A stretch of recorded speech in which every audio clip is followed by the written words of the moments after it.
escenario de guerra, una vivienda quedó completamente destruida tras recibir el impacto de 3 bombas durante el asalto a la sede de Prosegur en Ciudad del Este. El empresario Alejandro Anisimov relata los momentos de terror que pasó con su familia.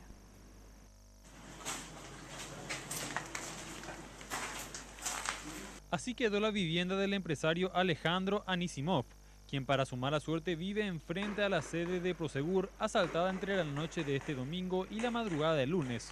Según reportó, fueron 3 las granadas que cayeron sobre su domicilio. Y cuando vino la primera granada, ahí yo no creía lo que estaba pasando. Ahí la primera granada ya echó todas las aberturas de vidrio completo. La segunda cayó sobre el techo del quincho. Ahí ustedes están viendo, totalmente destechado. La tercera cayó otra vez sobre la casa. Yo no sé cómo nos echaron todo, ¿verdad?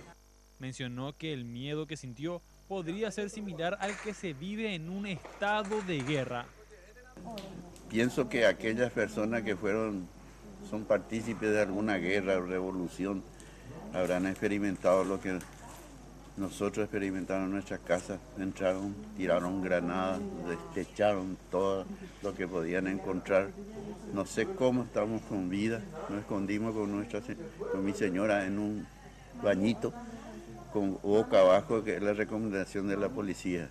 El hombre recuerda también escuchar a los asaltantes hablar en portugués entre ellos, además de una camioneta en funcionamiento mientras duró el atraco.